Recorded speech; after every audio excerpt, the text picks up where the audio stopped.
Bonjour à tous, chers amis. Un Taurus a frappé la Russie.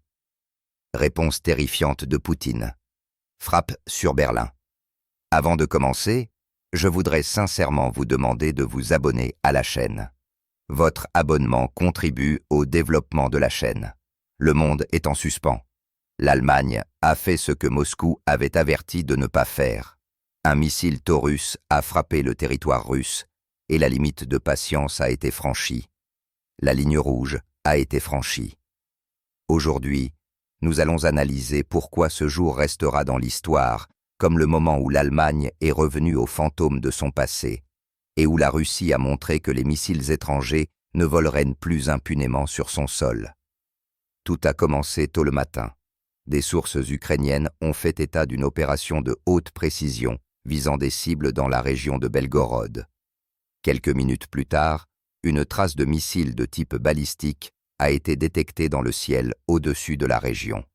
Mais les experts ont immédiatement remarqué que ce n'était ni un Storm Shadow, ni un Attack-MS américain. C'était un Taurus allemand, celui dont Berlin avait longtemps nié la livraison, avant de le transmettre secrètement à Kiev sous la pression de Washington.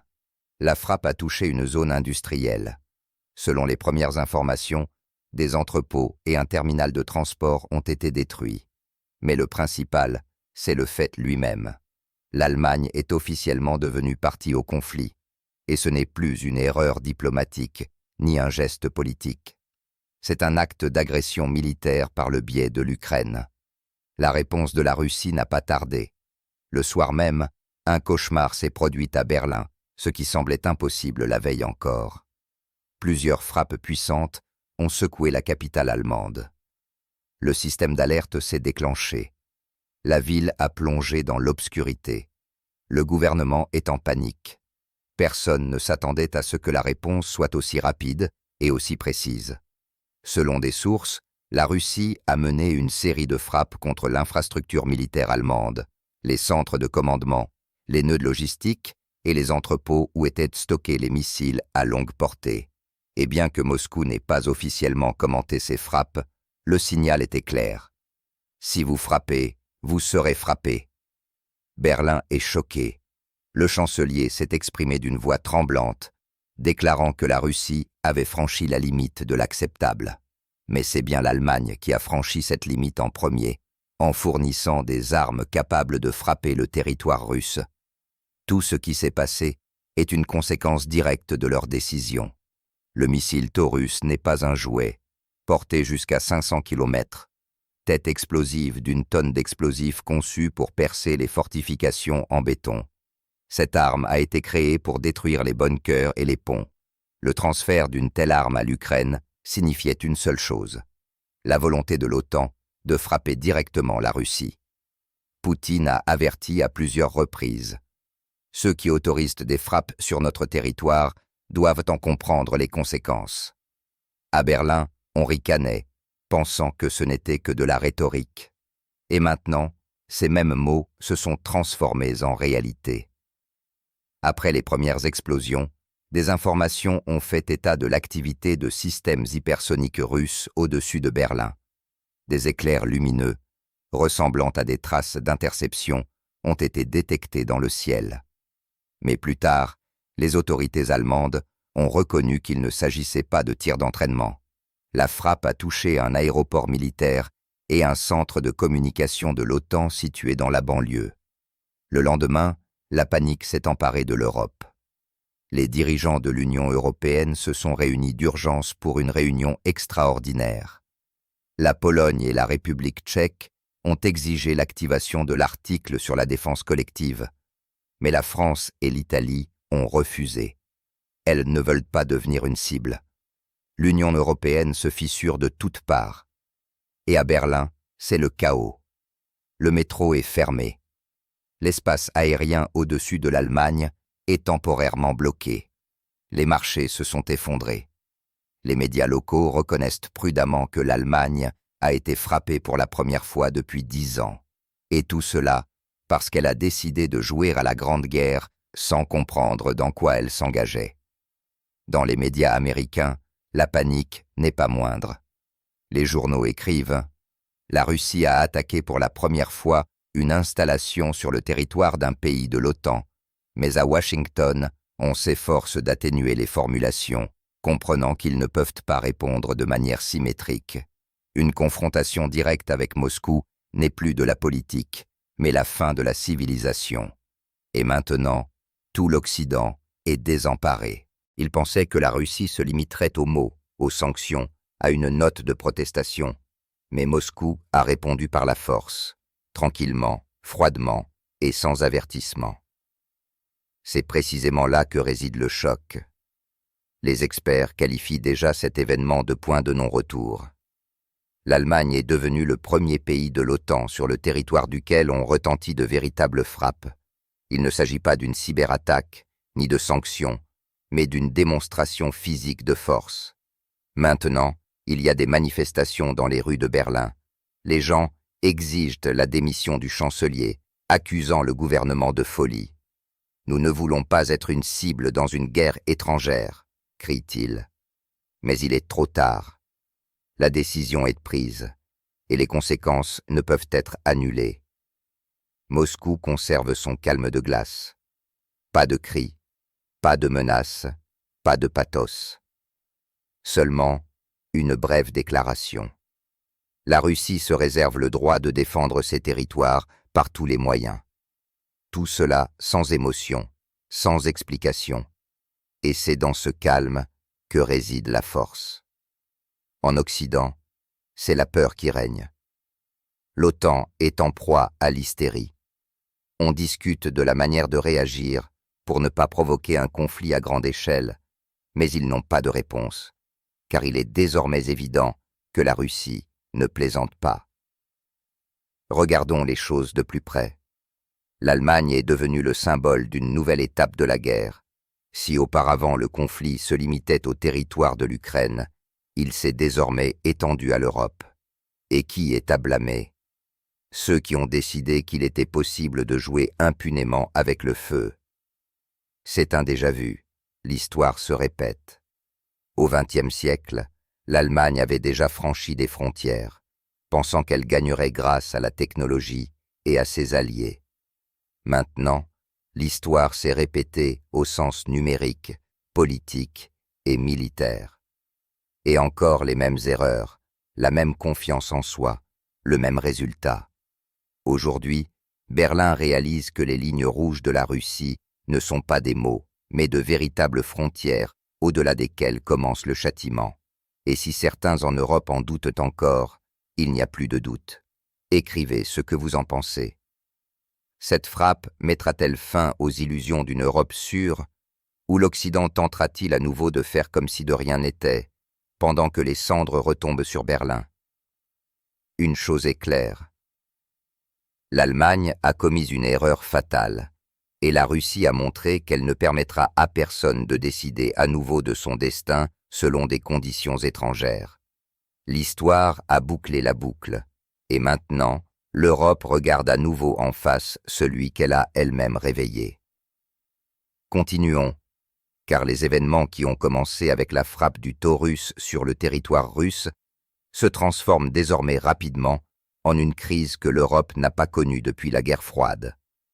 L'Allemagne est en état de choc, Bruxelles en panique, et le monde comprend qu'un cap a été franchi et qu'il n'y a plus de retour en arrière possible. Après qu'un missile de fabrication allemande a explosé sur le sol russe, les canaux diplomatiques entre Moscou et Berlin ont pratiquement cessé d'exister. L'ambassadeur d'Allemagne a été convoqué au ministère russe des Affaires étrangères et a reçu une note dans laquelle il était clairement indiqué « L'Allemagne a commis un acte d'agression ». Ce n'est pas de la diplomatie, c'est une formulation juridique qui ouvre la voie à des représailles de toute ampleur. Pendant ce temps, c'est le chaos en Allemagne. Les médias, qui hier encore affirmaient soutenir l'Ukraine, reconnaissent désormais prudemment que le pays s'est engagé dans un conflit direct. Les journalistes parlent à voix basse.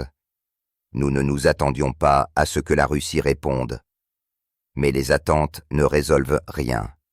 La réponse a déjà eu lieu. Dans la nuit, les sirènes ont de nouveau retenti au-dessus de Berlin. Le système de défense aérienne s'est avéré impuissant face aux nouveaux moyens de destruction russes.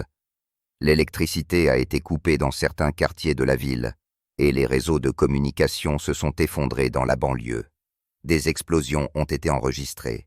Et bien que les autorités allemandes s'efforcent de tout nier, des images prises par des drones et des témoins oculaires ont déjà fait le tour du monde.